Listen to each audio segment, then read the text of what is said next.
Hey, creative souls, writers, word witches, thank you for tuning in. I'm so happy that you're here. In this video, I'm going to talk about the writing habits and practices of the late, great Maya Angelou. And I'll tell you in a bit why I got on this topic. But first, I want to mention this lovely background that I have. I'm out of town right now. I'm actually back in Eugene, where I used to live. And I used to spend a ton of time right in this area. I live back, the Willamette River is right behind me. I used to live right on the other side of the river, and I would walk over the bridge, ride my bike over here, and then there's a long bike path that goes way the hell down there.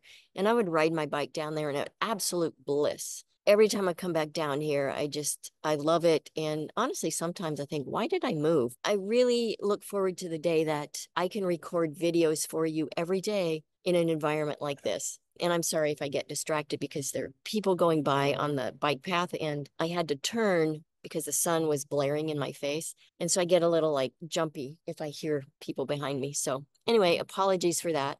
But yeah, I'm loving this environment and can't wait to talk about writing habits and practices of famous people. And I was going to do a big long video of all of them, but I decided to break these up into a bunch of little ones. I think that will be more effective. Then you won't be faced with these super long ass videos to watch and maybe give up on, because I want you to listen to all of these. I find them fascinating. What people have learned they need so that they can write. And granted, some of these that you're going to hear about, it's obvious that they have certain privileges that some of us don't, but we might someday. And even if we don't, like, big deal, we can still fashion a writing practice that serves us well and helps us get our work out into the world, which is the whole point in my mind, right? So I want to read some things to you. And this is from, it's from an interview that Maya Angelou did in 2013 with the Daily Beast. So here's what she says. I usually get up about 5:30 and I'm ready to have coffee by 6, usually with my husband. He goes off to work around 6:30 and I go off to mine. I keep a hotel room in which I do my work, a tiny, mean room with just a bed, and sometimes, if I can fit it, a face basin. I keep a dictionary, a Bible, a deck of cards, and a bottle of sherry in the room. I try to get there around 7, and I work until 2 in the afternoon. If the work is going badly, I stay until 12:30. If it's going well, I'll stay as long as it's going well. It's lonely and it's marvelous. I edit while I'm working. And I know some people say, don't do that, but she did. When I come home at 2, I read over what I've written that day, and then I try to put it out of my mind, which is really good advice. I shower, prepare dinner so that when my husband comes home, I'm not totally absorbed in my work. Because we do owe that, right, to the people in our lives. We can't always shut them out. And again, it's about those boundaries, finding that balance if there is such a thing. We have a semblance of a normal life. We have a drink together and have dinner. Maybe after dinner, I'll read to him what I've written that day. He doesn't comment. I love that. I don't invite comments from anyone but my editor, but hearing it aloud is good. So it's great. She has this, or had this, understanding with her husband that she would read her work aloud to him and he wouldn't comment. And that's lovely. If you have someone like that in your life, then do that if you think that will help you.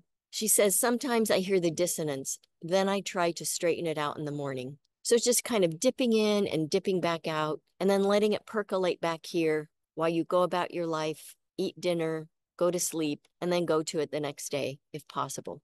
She also mentioned in this interview the idea of the little mind and the big mind. And she said that her grandmother used to always refer to her own little mind. And so Angelou says she just grew up hearing that and sort of adopted that language. And so for herself, she thought about her little mind and her big mind. She said while she was in this room working, if she kind of hit a block, her little mind, which would do crosswords, play cards, would keep her mind occupied while in the background, her subconscious, I take it that way, would sort out the big stuff that the big mind had to deal with. So I love that idea. Virginia Woolf always talked about having a room of one's own. And I love this, that Maya Angelou had a hotel room that she would go to. And I also read somewhere else as part of this interview that she asked them to take the paintings out of the room so they didn't serve as a kind of distraction to her.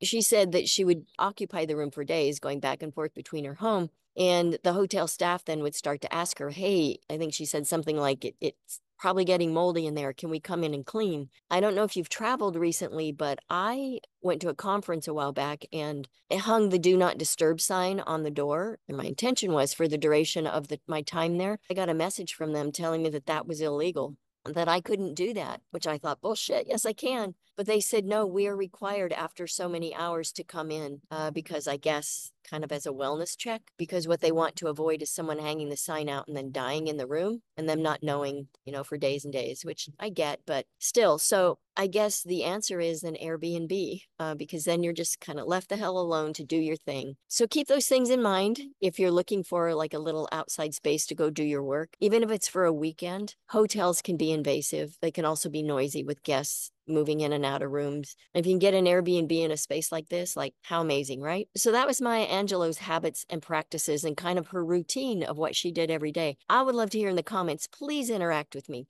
Please leave me comments.